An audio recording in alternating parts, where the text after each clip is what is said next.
we. But we three, we did the job. I know. I figured you did. Jaya Radha Madhava Kunja Bihari.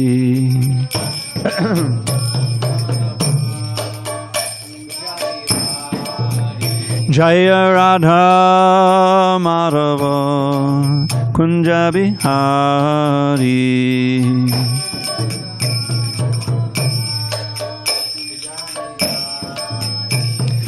Gopi Jana Vallabha Girivardhari.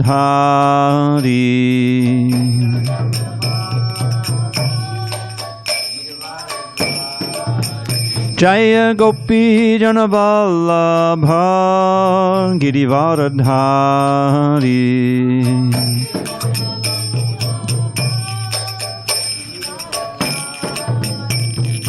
Yashodanandana Bhattacana Ranjana. Yashodanandana Bhattacana Ranjana. Yamuna Tira Vanachari. Jamana Tira Vanachari.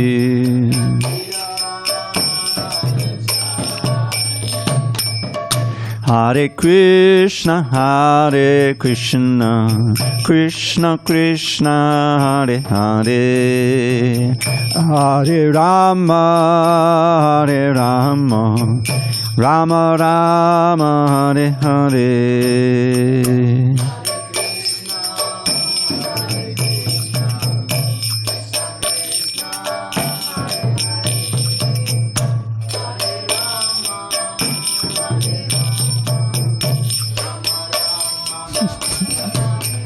Hare Krishna,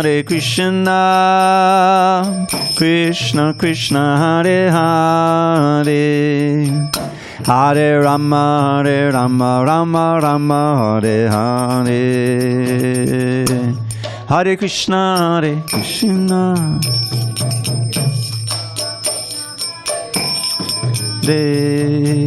Hare Rama, Rama Rama, Hare.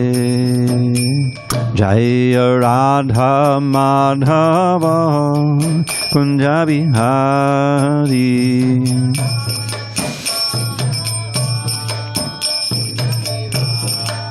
Jaya Radha Madhava Kunja Bihari.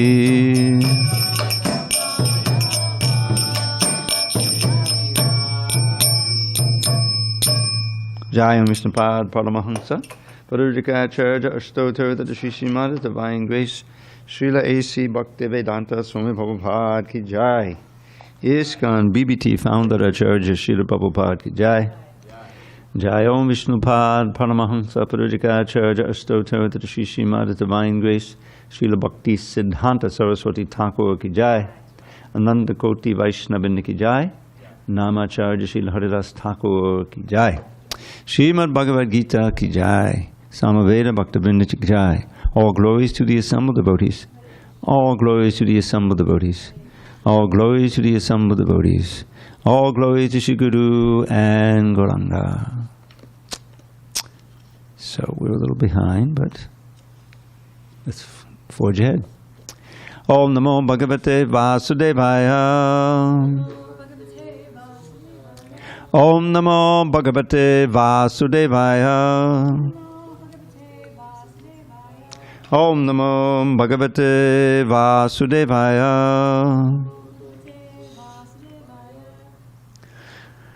On this 23rd day of May, 2023 in San Diego, we're reading from Srimad Bhagavad Gita as it is, translation and commentary by His Divine Grace, A.C. Bhaktivedanta Swami Prabhupada. And we are in chapter 16, The Divine and Demoniac Natures, text 20, page 633 at the bottom. 633. Asurim yonim Apana. 633. You got? Oh, you got one of the other books. We didn't. Use this book here. Yeah, it's different page number there. But now he's got it. Doesn't matter. Yeah, you've got it. Okay. Next time. When Sheehan sets up, we don't use any of those books. You got it figured out. Oh, okay. All right. We'll separate them out. All right. Starting again. Asurim yonim apana mudha janmani janmani mam aprapya eva kaunteya tato yanti aramam katim asuring yonamapanna mudha janmani janmani mama prapya eva kaunteya tato yanta damangatim asuring yonam apanna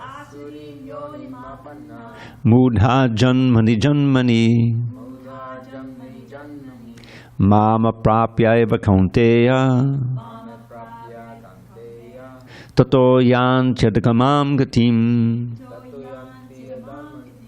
asuring yonam apanna mudha janmani janmani mama prapya eva kaunteya tato yanta damangatim. Jalatala. Asuring yonamapanna mudha janmani janmani mama prapya eva kaunteya tato yanta damam gatim. Anyone else want to try? Asuring yonam apanna mudha janmani janmani mama prapya eva kaunteya tato yanta damam gatim. Not bad. Word by word, I'll say. You can follow along silently. Asurim, demoniac. Yonim, species. Apanaha, gaining. Mudha, the foolish. Janmani, janmani, in birth after birth. Mam, me. Aprapya, without achieving. Eva, certainly. Kaunteya, O son of Kunti. Tataha, thereafter. Yanti, go. Adamam, condemned. Gatim, destination. Lord Krishna says to Arjuna, attaining repeated birth amongst the species of demoniac life, O son of Kunti, such persons can never approach me. Gradually they sink down to the most abominable type of existence. Purport. It is known that God is all-merciful, but here we find that God is never merciful to the demoniac. It is clearly stated that the demoniac people, life after life, are put into the wombs of similar demons, and, not achieving the mercy of the Supreme Lord, they go down and down, so that at last they achieve bodies like those of cats, dogs, and hogs. It is clearly stated that such demons have practically no chance of receiving the mercy of God at any stage of later life.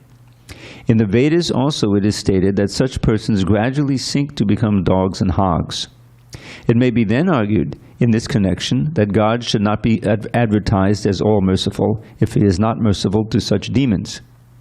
In answer to this question, in the Vedanta Sutra we find that the Supreme Lord has no hatred for anyone. The placing of the asuras, the demons, in the lowest status of life is simply another feature of his mercy. Sometimes the asuras are killed by the Supreme Lord, but this killing is also good for them. For in Vedic literature, we find that anyone who is killed by the Supreme Lord becomes liberated.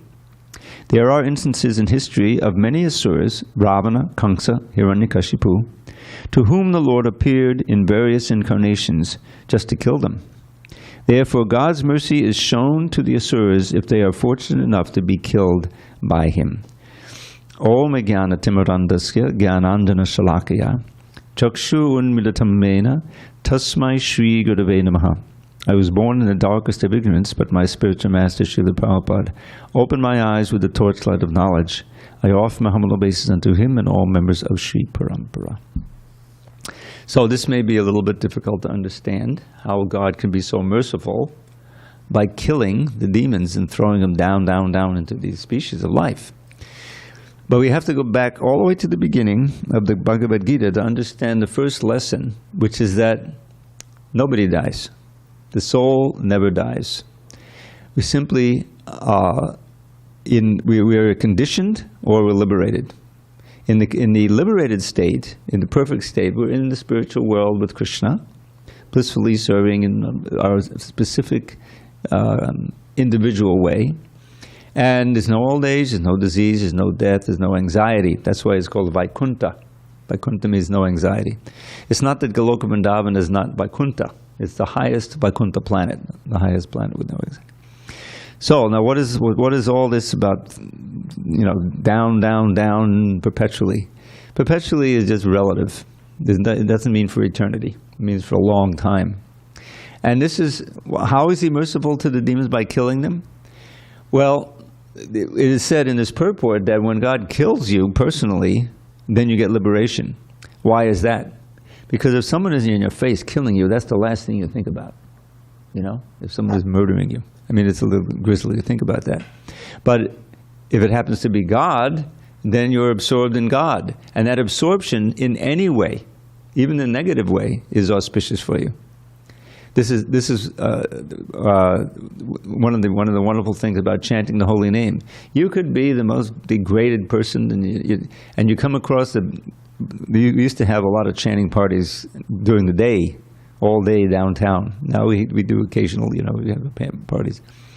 But if someone just walks by the chanting party and hears the holy name, even doesn't chant, but hears the holy name, so many lifetimes of sin are wiped out. Just by that association with Krishna is so purifying. The name and the person, Krishna, and the God are identical, non-different. It's completely inconceivable. But the potency of God is fully present in the name. Now, of course, it does depend on the purity of that chanting. And that's why the devotees are encouraged to become advanced, so that they're chanting with great enthusiasm and concentration and purity. So the point is that material life is constantly in flux. There's a word called bhavasagara. In Sanskrit, the word bhava is completely different from the word bhava. Those little diacritics mean a lot. Bhava means change. And bhavasagara has come to mean the change of birth, old age, disease, and death. Birth, old age, disease, and death. This cycle of samsara. I first learned that word when I was not studying, but acquainting myself with Buddhism. It's very samsara chakra. So that's change. Our life, you think about it, everything is changing. It's different today than it was yesterday. Things are constantly changing within, without, everywhere. It's constant flux. Ultimately leading toward our own death, individual death and rebirth, or everything is destroyed. It's called annihilation.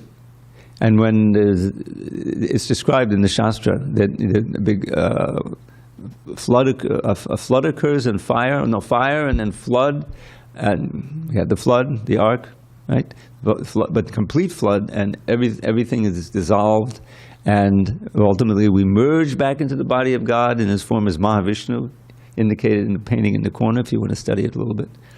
And then for a long time we're in a state of suspended animation. We're unconscious, but we're not dead. Everything is in stasis until the next creation takes place. This long cycle of creation. So that's this world of change, bhavasagara. We don't belong here. Our nature is unchanging. This is right at the beginning of chapter 2 of Bhagavad Gita. We ourselves, najayate, mriyate, va kadachan. This is like a summary verse in the second chapter. Najayate, mriyate, va kadachan, nayam bhut va bhavita va nabhuya. Ajo nitya shastrato yam purano nahanyate hanyamane sharire. So what this means is najayate, mriyate va. At no time does the living entity, the soul, the irreducible Atma, conscious being, take birth or die? We're not being created. There's not a lot of new souls being created now, and then others going out of existence. We all are coexistent with Krishna himself. The third line, all these adjectives apply to Krishna as well as us. Aja, Nitya, Shasvata, Purana. Unborn, eternal, ever-existing, primeval. Unborn, eternal. Means we're not born. Anything that's not born never dies. Nahanyate hanyamane sharire. When the body dies or is killed by something, it comes to an end, the soul is not killed and goes on to another body. So that's a basic principle. Now, if we really believe that and we understand it to be true, that should change our contemplation of what's important in life, what we should strive for in life. Because anything that's simply mediated by the state of our body or even our mind, which is also not us, that's a subtle body, that all comes to an end. The body certainly takes birth and dies, but we don't. How can we best use this facility of the body with all its senses and the mind and the intelligence that we've been given, human body, to cultivate a consciousness that does not come back again into a physical form, but rather regains our original state with a spiritual body, spiritual senses, spiritual mind in the spiritual world. That's the basic teaching of Bhagavad Gita and the essence of all Vedic literature. How to live in such a way. What should we think about? What should we talk about? How should we engage these senses, which after all is expressing our consciousness and also creating our consciousness. We can hear a million different things, or a billion. We can read so many things on the internet. We can go here or we can go there. We're making decisions that then impact our consciousness and create a whole lot of impressions that we're not immediately aware of, but at the time of death they come out and they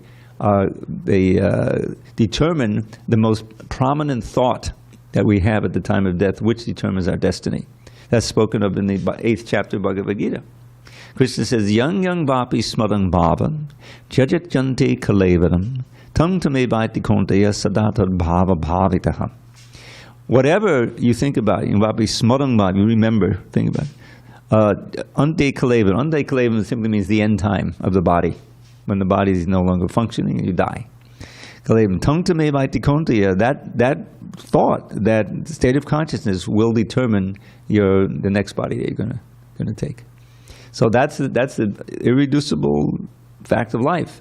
Now, what the teachings of Bhagavad Gita and other essential Vedic Shastras teach us is understand how this world is working, what is the consciousness behind it, and how we can live in such a way that at that critical time of death, our mind is filled with thoughts of God, our relationship with God and Krishna, and that we'll go there. We'll attain that spiritual body. There's some of you may have heard the term mukti. Mukti is I heard that term before I ever heard of Krishna consciousness. That's what the impersonalists see. There's a whole class of transcendentalists who don't believe that the ultimate truth, the absolute truth, is a person. They think the absolute truth is Brahman, this all-pervading consciousness of light called Brahman. And that the personal form is real, but it's derivative from the impersonal Brahman. They're called impersonalists, or a certain prominent category of them, Mayavadis. Why Mayavadis?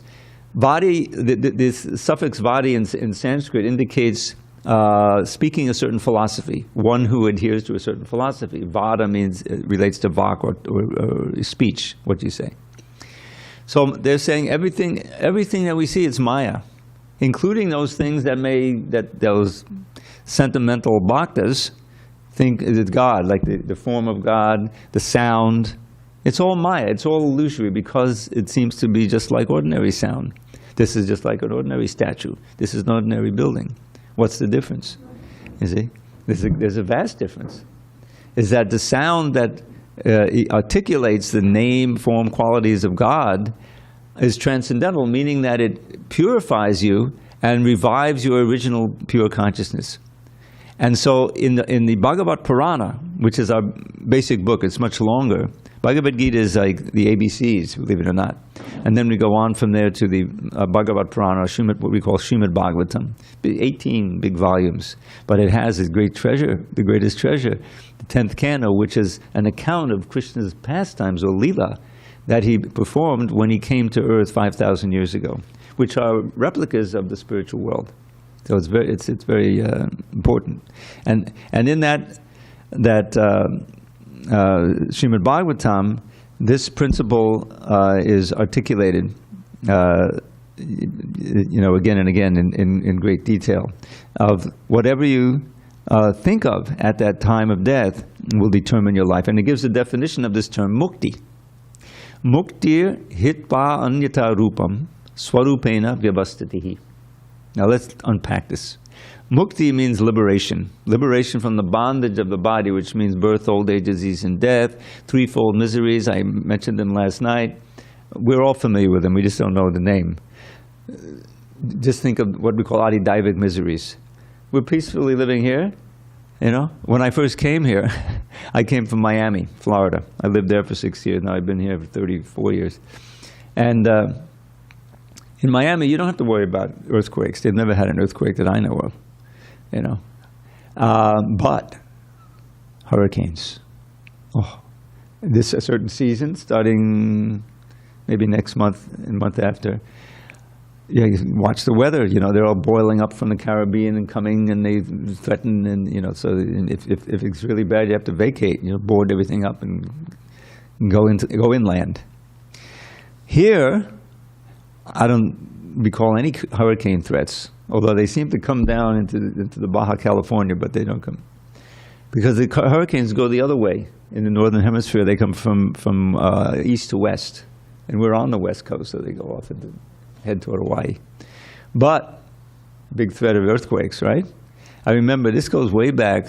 I've been here maybe 2-3 years, early 90s. And I was upstairs where we have the ashram now. We used to have this store, So, and there was also a place there where you could chant. So I was chanting my rounds. It's like, 5:30, 6 o'clock in the morning. Suddenly, everything started moving. I come out of a surfboard, but I'm just sitting. What's going on? So I ran down the stairs. Instead of, I wasn't Krishna conscious enough to run toward the deities, and the gates were closed. I ran out the door. And it's still moving. It wasn't the building, it was the whole I'm standing on the sidewalk and, watching. It was a different set of chandeliers, but I looked in the window and they were swaying everything. It didn't last that long. I mean, it only lasted maybe 15, 20 seconds, but it was kind of sobering, And the center of the earthquake was way up in Joshua Tree. I don't know if you know the area, but that's pretty far from here out in the desert, And nobody was hurt because there's nobody out there, But it can be very serious. If it happens off the coast, serious one. It can be a tsunami come here, and suddenly there's water coming up Grand Avenue, So this is the material world. That's called an adidaivic misery.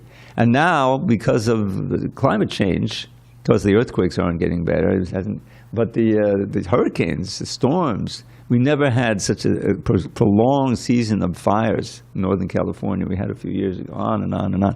And the people who live near those fires, even if they don't even see the fire, the smoke is causing so much difficulty.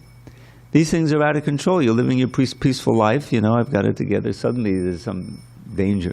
War, disease, we had the pandemic.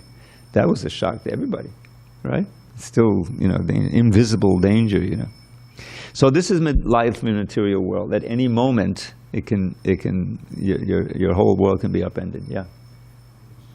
Oh, if you want to make comment, we have mics because we have an audience. Online. So just take one of the mics and just press the button till the green light goes on. The interesting thing about those fires you're talking about and how it's cleansing is sagebrush and cedar was the main thing being burned, which is traditionally cleansing and purifying. Okay. Well, I just pieced those two together when you were talking about how the fire and water is a cleansing process of this material world. Yeah. But in the context of, the people who don't know that, I mean, they're suffering, they can hardly breathe. Anyway, this is the material world. At any moment, things can change, and you thought you had it together. The rent doubles, I can't afford it anymore. You're out in the street, You see unfortunate people. So, why does that happen? How does that happen? Because people are doing things against the laws of God. They're suffering for something they did last birth, maybe, to bring them into this present situation. Karma. So, but Krishna's punishment here, he's purifying, because ultimately you come back up to the human form of life. And who knows, you might meet a devotee. They're out there. Every day we have several devotees. They go to the park, they go to this campus, that campus, and they meet people, get books, they never heard. We have a boy here named Dvijamani. He just got initiated. He's from Russia. He's actually looking for asylum here for several years. Very well-spoken, he's intelligent. And he met Vijay in the park. And Vijay engaged him in conversation, and he got a little book. Vijay got his phone number, which he was willing to give, and he was preaching to him, and eventually brought him to the temple. And he's been here more than a year now, got initiated. Now he goes out and also gives. And his life is changed, it's transformed. There's a wonderful story I just read today. My old friend Nagaraj Prabhu. We have a magazine which you don't really know about so much because everything is internet now. But Back to Godhead magazine. At one point, Prabhupada, that was what he was writing every month. Back in the early 50s, and he was living alone in Delhi or Vrindavan, and he would get this monthly, I think it was a monthly it was called a magazine. It's just like 8 pages of newsprint. It was cheap. But he had written the whole thing, and he was serializing some of the books we have, Ishopanishad, and he would go out on the street and try to interest people. He was a monk. He was hardly any money. He would get a few pence here, a few pence there, and he was to spread the word, because the devotees feel this is really the best. It's just like if there's a pandemic, I've got and you're a doctor, and I've got the cure, Well, you don't want to hold on to it, and if you're not a super demon, you don't want to, now I can make so many millions of dollars, No, you want to make sure that everyone gets it so that they can be cured and be protected. So this knowledge of Krishna consciousness is like a medicine to cure the disease of birth and death. There's songs like that. And here we're almost through with this chapter. I want to move on. We started late, so tomorrow hopefully we can have class. I'm having a root canal tomorrow afternoon. I don't know if I'm going to be able to speak in the evening, so I'll try to let you know. Maybe you can leave your email. But anyway, we'll eventually get to these. The last 3 verses kind of sum up the whole lesson in the chapter. And so why don't we'll go to those now, and we'll get at least one, and then we can proceed tomorrow, hopefully. So let's just read text 21. Trivadham nadakasyedam dvaram nashanam atmanaha kama krodha tatha lobhas tasmareta tvayang tajet. There are 3 gates leading to this hell, so this hellish existence that Krishna described in the previous Adamam Gatim, the lowest destination. There are 3 gates leading to this hell: lust, anger, and greed. Every sane man, every sane person should give them up, for they lead to the degradation of the soul. Short purport. The beginning of demoniac life is described herein. One tries to satisfy his lust, and when he cannot, anger and greed arise. A sane man who does not want to glide down to the species of demoniac life must try to give up these 3 enemies, which can kill the self to such an extent that there will be no possibility of liberation from this material entanglement for a long, long time. Now, I've spent decades as an editor of Prabhupada's books, and you have to know the 2 things about the way he uses language. Every sane man, that includes women. We're talking about human beings here. It's not just, this is the way of speaking in early 20th century English that he learned in India. Every sane person should give these up. And he talks about lust. Now, lust in English mostly means very strong sex desire. That's a big part of it, but it's not the whole thing. It means any powerful desire that you have for material happiness, for material pleasure, can be lust. It can include the whole gamut of drugs and everything like that. The strong material desire, that's what kama means, more than just sex desire. It means that, but it means much more. Okay, so let's look at this. 3 gates: kama, krodha, and lobha. Lust, anger, and greed. So they go in a line. It's described in the 2nd chapter. There's 2 verses that describe how the typical soul gets entangled in this material world. So he says first, Dhyato vishayan pungsa sangasteshu pajayate. Sangat sanjayate kama, kama krodho vijayate. Krodhat bhavati sammoha, sammoha smriti vibhrama, buddhi nasha, smriti labdha buddhi nasha panashiti. So let's just unpack it. So dhyato means to meditate, to become absorbed in the object, some object of the senses. Vishayan. Vishayan means things that we like to enjoy, whatever it may be. By meditating, by contemplating those objects with the spirit of enjoyment, one develops an attachment for it. I always like to give the example of advertising. That's the whole point, to try to plant a desire seed in your heart. Maybe only a few seconds looking at a billboard or something, And they developed an art, because there's so much money behind it. If they can somehow attract you, that's why on the internet it's so valuable for them to track your interests, right? They sell the information. Isn't that what Facebook is all about, basically? Finding out what you like, and then they sell that information to the advertiser. Because then they can custom make the advertisement for you. I'm interested. Yeah, they know I'm old, so they keep sending me stuff. Here's how you can stop the aging process. Here's it, you know what I mean? Somehow. Yeah, right. So the idea is, okay, so you're meditating on it. Yeah, I'm contemplating. I would really like to enjoy that, whatever it is. Food is a big thing, And so when you contemplate, then the desire increases. This is called asanga. Sangha means association. The famous satsang. I guarantee it's an English word. But English just vacuums up words from all languages. Right? You got French, you got German, you got Sanskrit. Karma, definitely. For 30 years now it's been in English. So sangha means association and attachment. It's interesting because the two go together. If you associate with something, either by contemplation, that is pleasurable to you, you become attached to it and you want to enjoy it.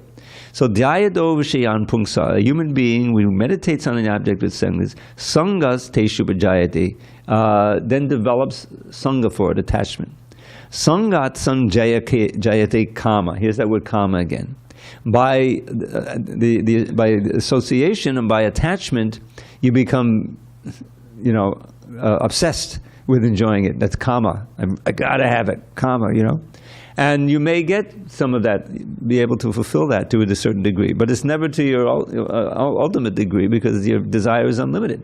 Kama is never satisfied, burns like fire. We learned that in the 3rd chapter. So then what happens? Anger. Somebody's standing in the way of my enjoying, or I got fired from my job, now I can't buy the thing that I enjoy. So you're angry, and oftentimes you can't express it, and so you turn it inward and then become depressed. That's a development, So krodha bhavati sammoha. If you become angry enough, you become completely bewildered, and you may do something that you would never do ordinarily. Prabhupada tells a story when he was living in Calcutta for many years. One brother killed another brother. And, they weren't evil or something. It's just that one brother maybe stole the other brother's girlfriend or something, whatever. And he just lost it, and hit him on the head with a bat or something, killed him. And so he got arrested and he was sentenced to death.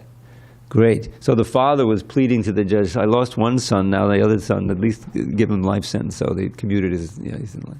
But the whole life is ruined. Certainly the son who got killed, the victim, but also the one who expressed that. So many crimes of passion are committed that way, and then you find yourself in jail, So if it starts with this material desire that comes, obsession that you try to fulfill, can't fulfill it. So many times it's sex desire, but it can be other things. And then you do something that you would never ordinarily do. So krodat bhavati sammoha, completely bewildered. Somewhat smriti vibhrama, you lose your memory, you forget who you are, you're acting something. And smriti bhrangshat buddhi nasho, your intelligence becomes compromised and lost, and then you fall down in the material pool. So now Krishna, he's described this situation, but then he gives the antidote. Then he gives the formula for how you can escape from this syndrome. Raga dvesha vimuktais vishayan indriyais charan atmavashe bideyatma prasadamari gacchati. Now anyone who hangs around devotees for a while, it won't be long before you learn about what prasadam is. So prasadam is known as spiritual food, but in broader sense it means the grace of God. So raga dvesha means attachment and aversion. Vimuktais, you can be liberated from that, you can be free of that. Just the opposite of what he just described in the previous two verses. Raga dvesha vimuktais vishayan, even while the senses are moving around the sense objects. In other words, if you're Krishna conscious and you're controlling your senses, you're working for Krishna, then you may be within the same field of one of those vishayas, those sense objects that someone becomes attached to, but you won't become attached. You're attached to Krishna. You're attached to his service. And you see, this thing cannot be used in Krishna's service. Let me go on, you see. In other words, you're able to be dhira, you're able to be self-controlled. So he says, Atma Vashaya, self-controlled. How? Videyatma. By practicing the regulative principles of freedom. This is a famous phrase from the second chapter.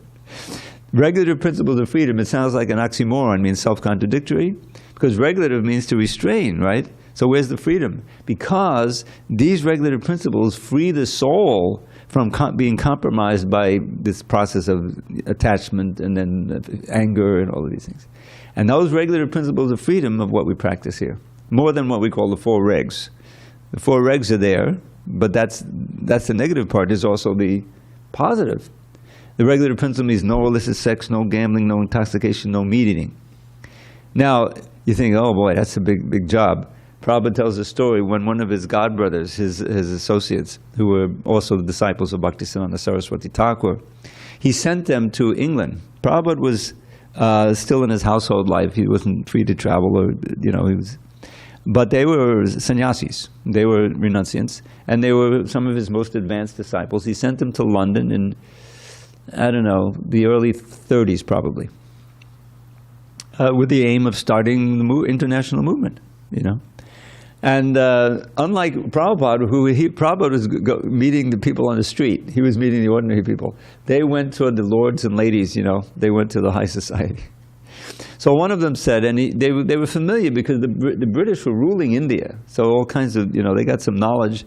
So one of them said, well, can you make me a Brahmin? The Brahmin is the highest status in society. So this godbrother said, yeah, we can make you a Brahmin. You just have to do, the first thing you have to do is you give up eating meat. Illicit sex means sex outside of marriage, basically. Gambling and intoxication, including up to even tea and coffee and cigarettes, like that. So what did this Lord say? I forget his name. Lord, you remember his name? Zetland. Thank you. He said, impossible. Impossible. Because that's their life. They do, that's what they're doing all the time, one of those things. Now, that's not impossible. You have thousands and thousands of disciples of Prabhupada and his disciples of his followers who have done that by the strength of Krishna consciousness, a spiritual strength. And that's given, and Krishna says, Atma Vashe Vidhayatma. You practice these regulative principles, not just the don'ts, but the do's. In other words, you don't just grit and bear it. I'm not going to be attracted tomorrow. I used to eat meat. Never. No. You got these wonderful prasadam, all these pakoras and these preparations. You forget all about meat. Who needs it? It's not healthy in any way. And then also you're conscious. Oh, these poor animals, these poor cows. They're all dying by the minute. When you're just ordinary consciousness, you go to the supermarket. Okay, we're running out of time. And you think the meat, where's the meat? Oh, it's in the back. So meat comes from off the shelf. No, it comes from the body of some sentient animal who's tormented and slaughtered. It's horrible. Just on the basis of ethical, you become a vegetarian. Anyway, we had a late start because we weren't set up, and we had to spend a lot of time setting up. So we'll have to continue this tomorrow. We can all pray that my little operation, I'm going to have a root canal tomorrow, so that that by the time the evening comes, I'll be able to speak okay. And we can continue and finish this chapter, because these last 3 verses, that we had, one of them really sums it all up, and it gives a very nice little lesson that we can take from this chapter. So we'll look forward to that. But now we have to adjourn. Those curtains will open in 3 or 4 minutes, 5 minutes, and then we can have a nice kirtan. Prasadam, the grace of the Lord in the form of food, sanctified food. Sorry, we're a little bit truncated. All glories to Srila Prabhupada. Hari Hari Bol.